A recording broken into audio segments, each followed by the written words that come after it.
Assalamualaikum warahmatullahi wabarakatuh. Salam jumpa, salam sejahtera untuk Anda semua. Salam persaudaraan dari kami Aras9 Channel. Sahabat-sahabatku sekalian, setelah ramai tulisan Ki Haji Fakhrul Razi yang oleh sebagian kawan-kawan dikatakan sebagai pembelaan atas nasab kaum Ba'alawi, yang juga saya kupas di sini menjadi dua bagian. Satu diantaranya tentang 12 abad sepi penulisan yang ternyata kitabnya ke Pak Imad dan Pak Mugi, istilah beliau ya, kalau saya tetap menggunakan kata kiai sebagaimana umumnya. Kepada Pak Mugi ini saya biasa menulis atau menyebut Tubagus Nur Fadil. Dan dari sini beredar lagi informasi bahwa Wali Songo berasal dari Yaman. Tak tanggung-tanggung yang menyampaikannya adalah Wakil Ketua Umum Pengurus Besar Nahdlatul Ulama. Kalau Kiai Fakhrul itu adalah salah satu ketua di Pengurus Besar Nahdlatul Ulama, Kiai Zulfa Mustafa adalah Wakil Ketua Umum. Di mana dalam satu ceramahnya beliau menyampaikan bait syair yang indah berbahasa Arab dan mengatakan bahwa Wali Songo itu berasal dari Yaman. Dan sekilas kita simak penyampaian beliau.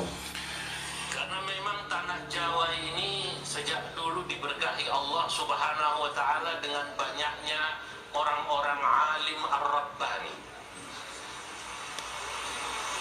Dalam satu syair saya mengatakan, wa ba'du fal Jawa 'azimus syani bi kathratil 'alimi war rabbani, wali Jawa 'ala mururis zamani, wali Songo kala kiramul yamani.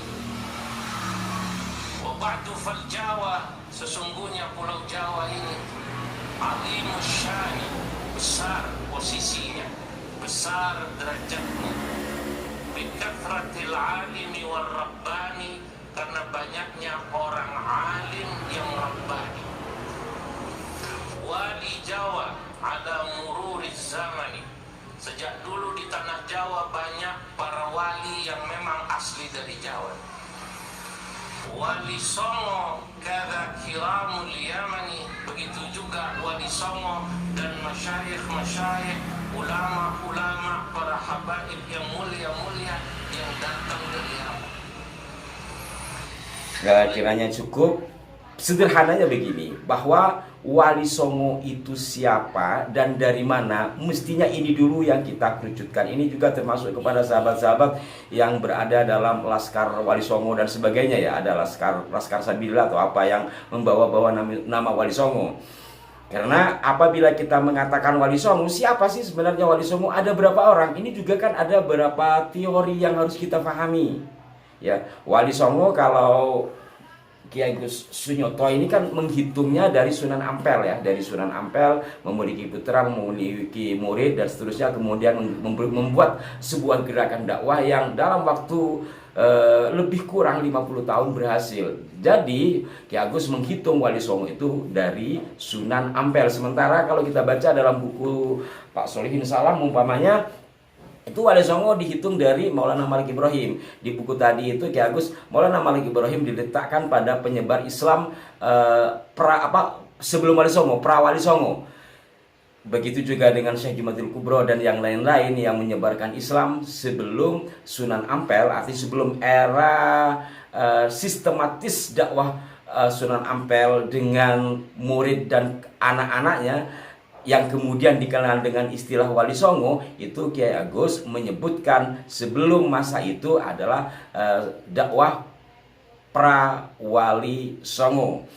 Ada juga teori yang menyebutkan Wali Songo itu berperiodik yang dimulai dari kedatangan seorang pendakwah Syekh Jumadil Kubro. Nanti Syekh Jumadil Kubro ini juga dikenal sebagai kakek dari Sunan Ampel, karena Syekh Jumadil Kubro dikatakan ayah dari Ibrahim As-Samarkandi atau As-Samarkandi. terkait dengan tulisan ini, saya mendapatkan bukunya itu di Ampel beberapa tahun yang lalu ya, masih dalam ketikan elektrik ya, belum komputer. Judul bukunya itu tentang kenang-kenangan haul Sunan Ampel ke berapa gitu, saya lupa karena saya bukunya tidak bawa. Tapi kalau Anda berada di sekitar Ampel, coba Anda cari. Waktu itu saya membeli di bagian penerima tamu.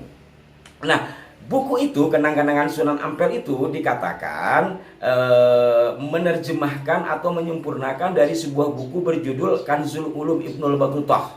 Nah, maka itu Ki Agus Sunyoto, ketika saya konfirmasi terkait dengan buku ini, Kanzul Ulum Ibnul Battutah, beliau sama sekali tidak menggunakannya. Karena apa? Terkait dengan masa, Ibnu Battutah itu hidup di masa keberapa, Wali Songo itu berada di abad keberapa.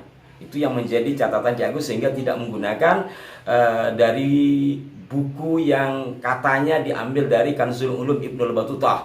Kemudian Samsudduha yang menulis tentang Sunan Ampel itu hanya mengambil bagian kedatangan Sunan Ampel dari Campa ke Jawa. Hanya bagian itu saja, selebihnya agaknya sama dengan Ki Agus. Dan banyak di tulisan-tulisan di media online ya yang mengutip dari situ. Kemudian ada juga yang ditulis versi Abah Lutfi bahwa Wali Songo itu berperiodik, yang dimulai dari Syekh Jumatil Kubro, terus masa kepemimpinan Sunan Ampel dan seterusnya.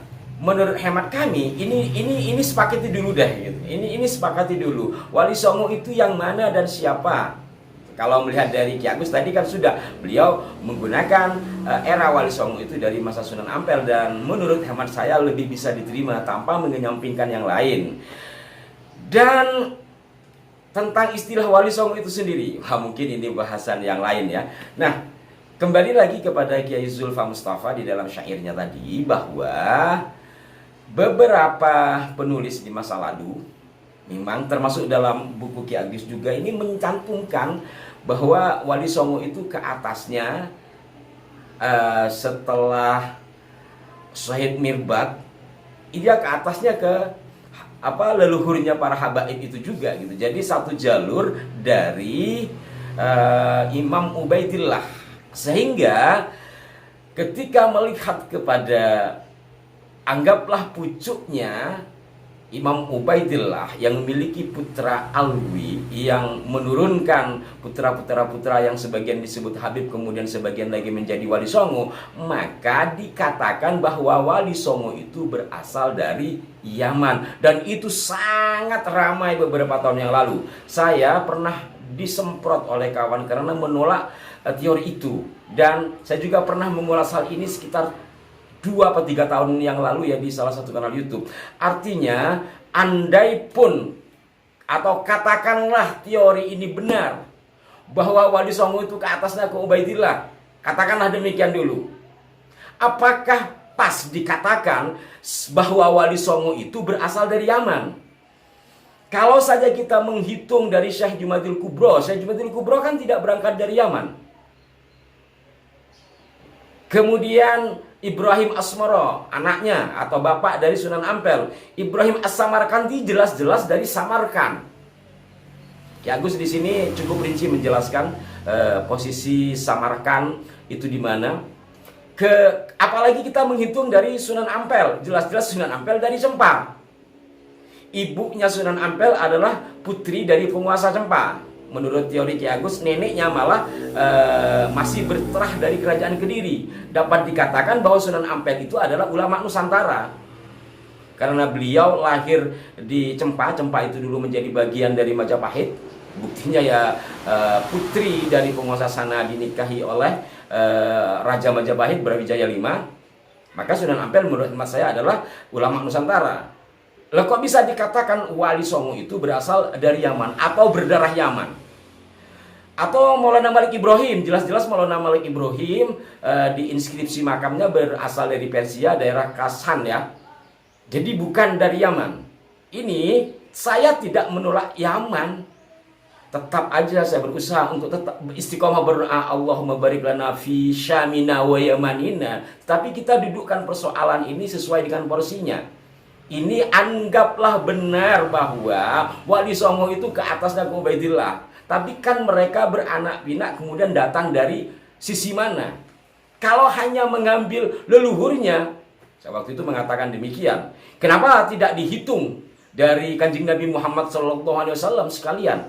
Ini dengan catatan kalau itu benar ya. Anggap aja benar dulu.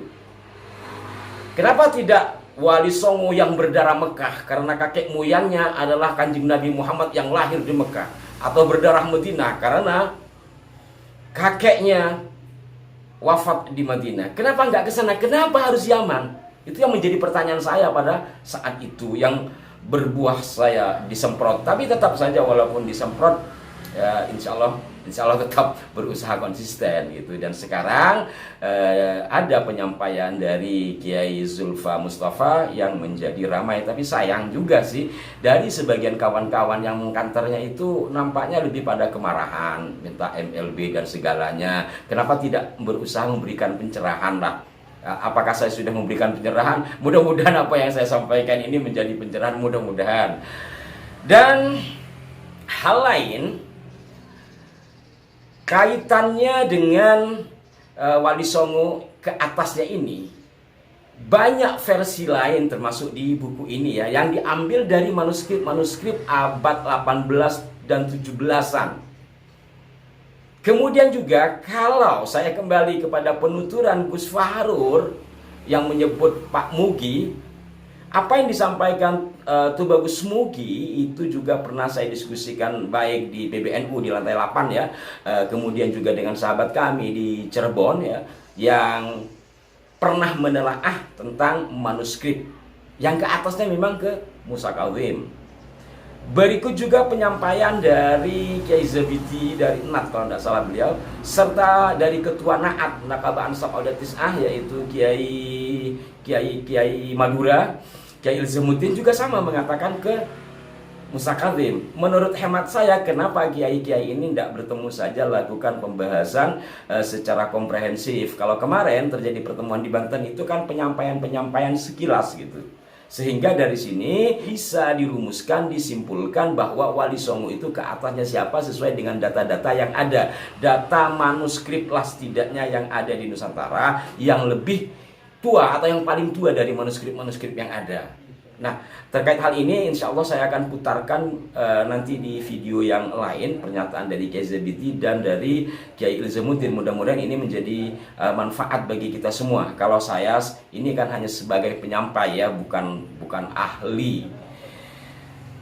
Hal lain lagi saudara-saudaraku sekalian, dari apa yang disampaikan oleh Kiai Fahru Rozi ataupun Kiai Zulfa Mustafa, dikesankan bahwa beliau ini membela habaib. Soal membela untuk kebaikan bagi saya tidak masalah ya. Tapi kalau saya amati ya, dari dalam tanda petik barangkali pembelaan yang disampaikan oleh Gus Fahrur dengan menolak apa yang disampaikan atau teorinya Kiai Imad, ini menjadi pertanyaan saya. Atau setidaknya dari apa yang disampaikan oleh Kiai Zulfa Mustafa, ini menjadi pertanyaan bagi saya. Kenapa harus Kiai NU yang menyampaikan hal itu di depan publik dan yang mohon maaf kemudian menjadi bulan-bulanan netizen?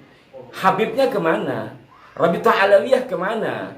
Mereka dari kelompok Rabithah Alawiyah belakangan ini saya tidak mendapatkan pandangan-pandangan yang baru atau yang terbarukan yang mencerahkan dari penelusuran data-data. Yang ada ini malah ada namanya Romil Abbas ya. Tetapi belakangan ini yang menjadi keheranan saya, dua pucuk pimpinan lah, dua petinggi di pengurus besar Nahdlatul Ulama, setidaknya demikian lah ya. Mohon maaf ya, bukan merendahkan, tetapi kenapa bolehkan saya untuk bertanya seperti itu? Anggaplah saya sebagai anak nakal di lingkungan Nahdlatul Ulama, boleh dong saya bertanya sama bapak saya, kenapa kok kesannya yang repot itu malah Kiai NU yang di atas, sementara dari saudara-saudara kita kaum Alawi sendiri nampaknya enteng-enteng saja. Kenapa seperti ini? Barangkali Anda bisa membantu saya untuk memberikan jawaban. Mohon maaf kepada semuanya, ini sekedar ya sebagai gendu-gendu rasa kalau kata orang Tegal ya, sebagai bagian dari diskusi jarak jauh bil medsos. Mohon maaf jika ada kekeliruan. Sampai jumpa. Wassalamualaikum warahmatullahi wabarakatuh.